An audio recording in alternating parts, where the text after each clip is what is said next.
Gratuity, the synonym for tipping, dates back about 500 years and is likely from the Latin gratuitas, meaning free gift or something given freely.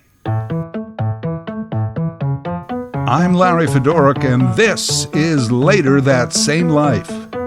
On my weekly podcast, topics, discussions, stories from our lives. Season 9, Chapter 2. Tipping, gratuity. I thought it might be interesting to deep dive tipping, leaving a tip, or gratuity. Tipping was a frequent topic when I had a daily talk show, and I was inspired to visit it again after a recent story out of Colorado. The fast food giant, McDonald's, has a corporate policy that disallows location employees from accepting tips, even the unasked-for ones. Now, I don't think a lot of people are inspired to leave a gratuity at a McDonald's, but even if you did, they could not accept it. Isn't it interesting that the struggling cashiers and cleaners at McDonald's aren't allowed to accept tips? But I'm pretty sure that the McDonald's high-up executives and company bigwigs get year-end bonuses and dividends. What's that? It's just tipping, really, but at a crazy corporate level.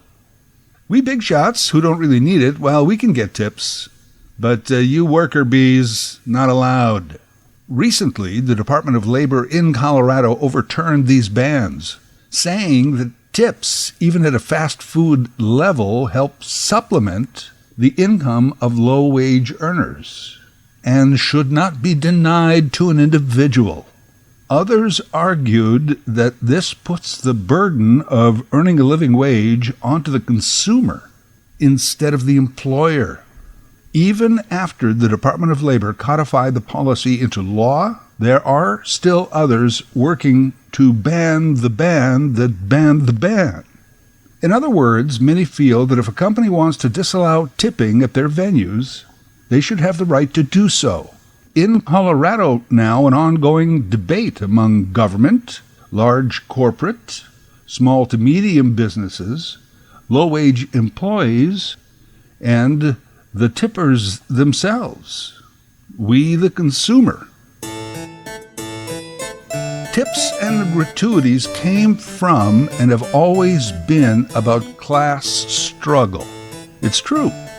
Take one of the early practices of gratuity, the medieval Latin gratuitas, free gift.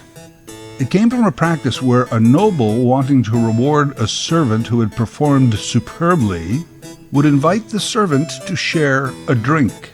Though that may seem kind and benevolent, it was also used by nobility to remind the staff that this was their lot in life. You will never step up in class or even make more money, but work extra hard and you may get a gift given freely, drinks with the Duke. Gratuity helped define the classes. Still does.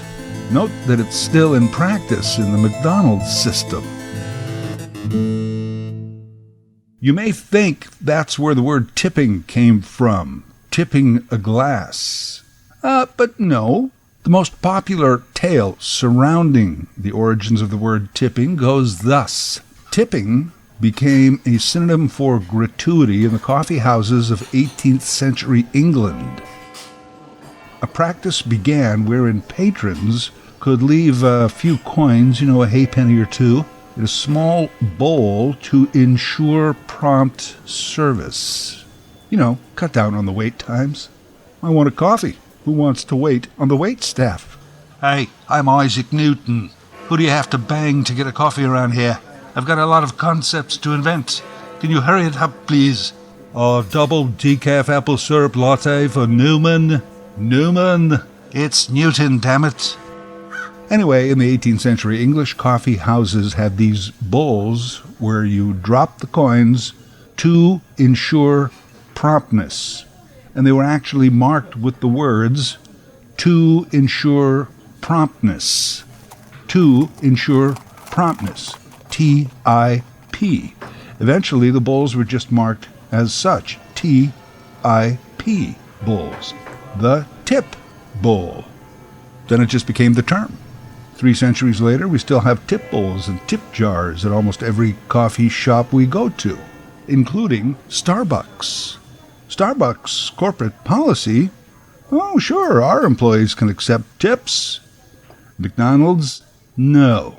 Again, according to lore, that's where the term tip comes from, to ensure promptness. My main question today, it's actually a two-parter. After all these years, why is tipping still an issue? And how did it become so ubiquitous in our society? When I was a kid, you tipped at a sit-down restaurant or a bar. That was pretty much my experience with tipping. Basically, anyone who brings you a beverage or food should be tipped. And by the way, that's usually why at a bar you run a tab, or at a restaurant you pay at the end. You don't want waitstaff to discover that you're a bad tipper at a time when they can still bring you more drinks or food. I'm not saying, I'm just saying.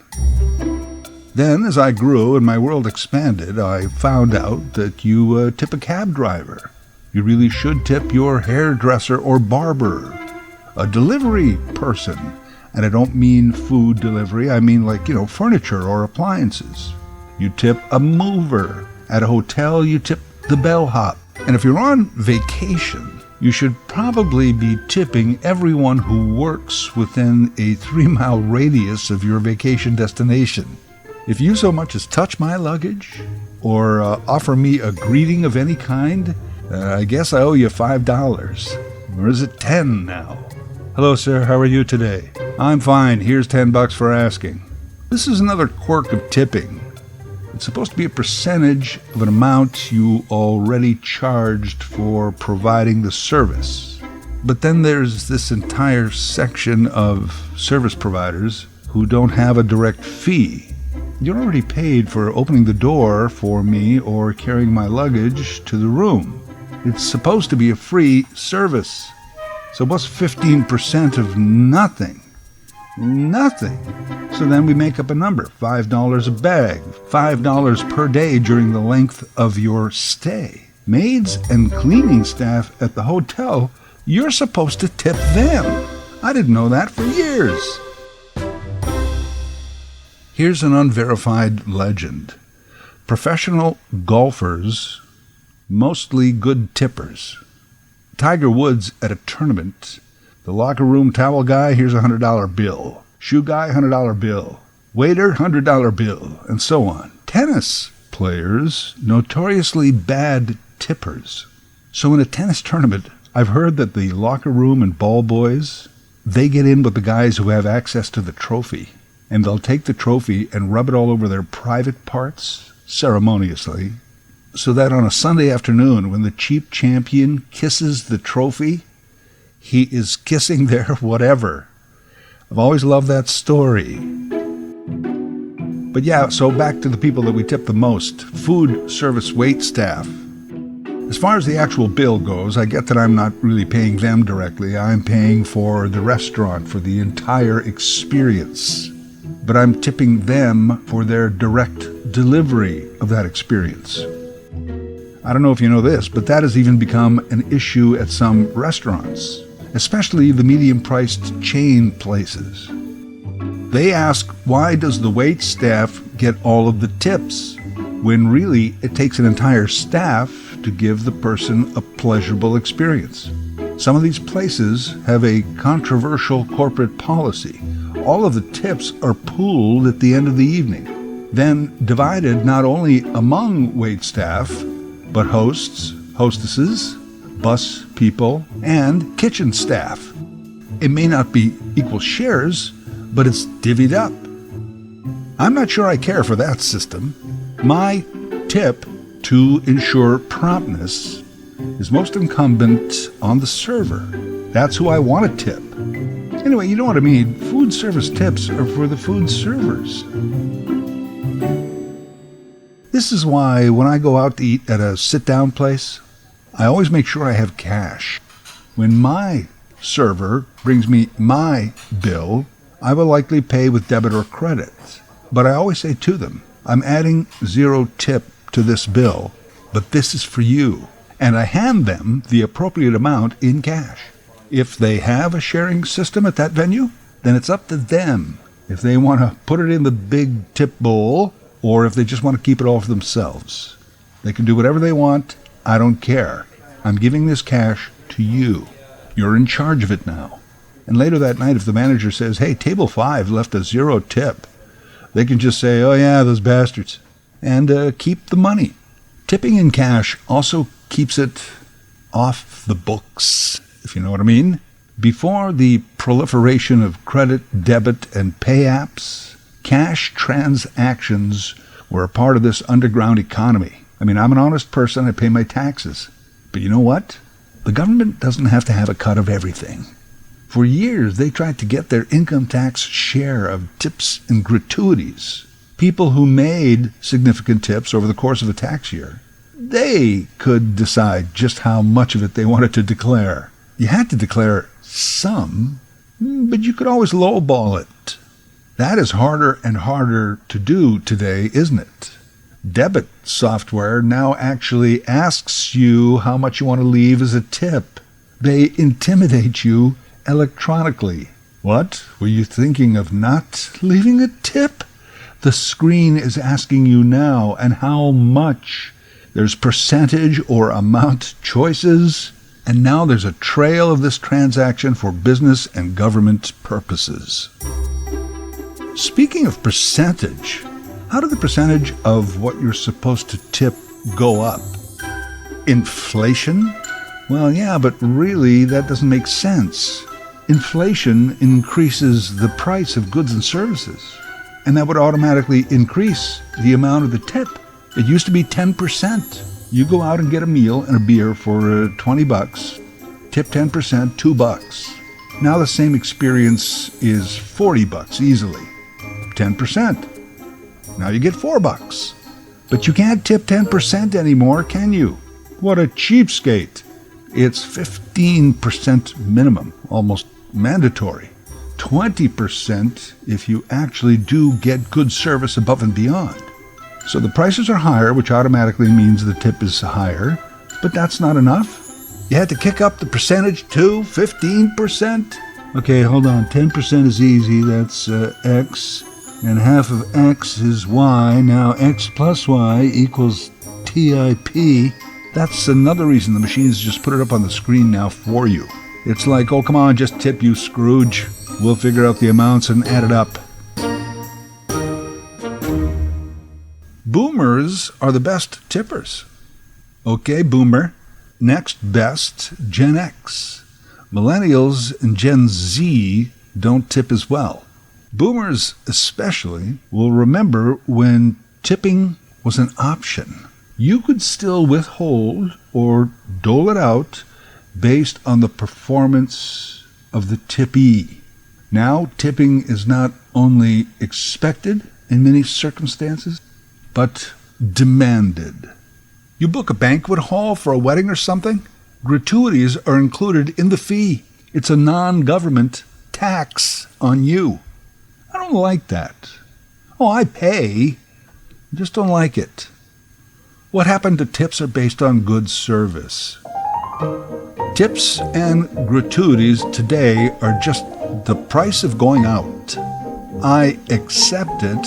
Well, I generally don't mind because we feel that this money is going to those who don't make that high a salary. See how it's still a division of classes? Like we don't tip people in high-paid positions, do we? Hey, Doc, that was a hell of a throat swab there. Here's a little something for yourself. Although the way the healthcare is going lately, I wouldn't be surprised to see a tip jar at the doctor's office soon. And by the way, I very rarely tip in a tip jar at a place. How about you? Oh, sure, I might throw some change in there if I get it from my coffee order, but that's about it, and I never bother calculating if the change was enough of a tip. Not a fan of the tip jar. I rarely tip at any takeout place. I mean, there was this one place near me that I really got to like. Ended up there 3 or 4 times a month. The cashier and I became familiar strangers. I never knew her name, but, we always chatted like friends. I started tipping them, but that was more of a Lifetime Achievement Award as opposed to an Oscar for one performance. Food delivery guys, I always tip. I figure they could use the money. And I also try and tip them in cash. So again, there's no real record of it, and they can keep it or share it as they see fit. The rest I pretty much tip all across the board, all of those common services that we usually tip for, 15%. Although I used to tip more when I had an expense account. Yeah, that was a wonderful dinner. Ted Rogers would like you to have an extra 20%. I had a great tipping experience lately that I'd like to share. And not to say, hey, look at me, but here's what happened. I had planned to personally deliver some flowers for a birthday. That day I got up early and I went over to the flower kiosk at the supermarket. And they don't have just the stems wrapped in plastic in buckets of water. They actually have a kiosk and they do fancy arrangements. I go to the cooler and I pick out this really lovely arrangement. And I take it to the flower person. She says, I can't in good conscience sell you these. Why? What? Well, this arrangement is from like early yesterday. Probably it's not going to last very long. Same with most of the ones left in the cooler. They're all yesterday's.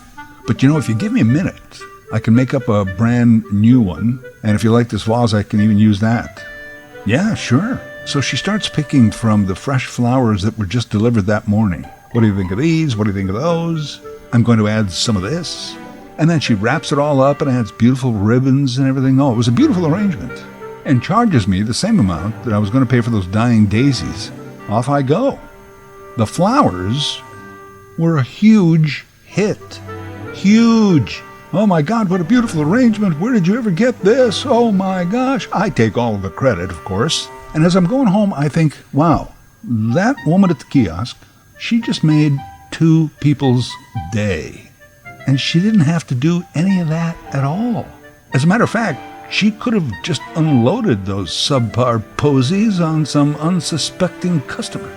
But she didn't, in good conscience. So I stopped and got a $10 Tim's gift card, and I walked back up to the kiosk. She recognizes me and says, oh my God, the flowers, what happened? Were they okay? I says, well, they were more than okay. They were so more than okay that I would like to buy you a coffee. And I handed her the Tim's card and immediately turned to walk away so that she quickly understood this coffee was for her. It wasn't for her and me. She says, you don't have to do this. And I turned around and said, I know, but thank you. And I left. So now I felt great a second time that morning. And there's nothing wrong with taking satisfaction from doing a good deed. I mean, yeah, good for goodness sake. But if it also gives you pleasure, take a minute to enjoy that. And then I remember thinking, this should be tipping. Not expected, given only an exception, and appreciated that much more because of all that. Unfortunately, that's not the system, though, is it? Tipping has become this implicit social contract, not to be broken. Now, some companies and governments, like the state of Colorado, want to make it an explicit social contract, i.e., law. You're not allowed to ban tipping. I can see a corporate strategy that says to the consumer, once you walk in our door, you only have to pay the price on the menu. No other monies will be expected or demanded of you. Now, we can't do anything about the tax, but the tip, not here. I guess I understand that. But say you're a big foreign investment firm and you own a chain of restaurants and you try to control tipping policies to ensure a bigger profit and a bigger bonus for yourself. Seems a bit unfair to the employees, doesn't it? What I'm saying is, yeah, you should have the right to institute your own policies, but could you be a little more thoughtful? Or how about just pay better wages? Tipping really does put the burden of a better salary back onto the consumer. And even that, too, is not totally unfair, pardon the double negative. I mean, I see that, too, especially if you're a small or medium business. I mean, if you and I can afford to use a cab or go out for a meal or a fancy vacation, I guess we should be able to spread a little bit of the wealth around, at least 10%, which is what tipping should be. 10%. Tithing is 10%. I'm sure you've heard about the concept of tithing. It began on an idea that all the tribes gave 10% of everything they had to God. Modern tithing is giving 10% of everything you have to those in need. For years, there's been a 10% income tax concept out there, where everyone pays 10% of their working income every working year between ages 18 and 65. There's no exceptions. There's no loopholes. Proponents of this say we'd be better off as individuals and as a nation. Now, I'm not here to argue tax concepts that I don't understand, but it's based on tithing, 10%. And 10% is also the most reasonable tipping number. It would be the gratuitas with less gravitas. Tipping is really nothing more than an early crowdfunding concept. Those who have share with those who have not. Modern conservatives may actually ban tipping as too socialist. Before that happens, remember, always tip your podcaster. Later That Same Life is written, voiced, and produced by Larry Fedoruk. LarryFedoruk37@gmail.com. Subscribe to Larry's podcast YouTube channel. Get automatic notifications with each new episode.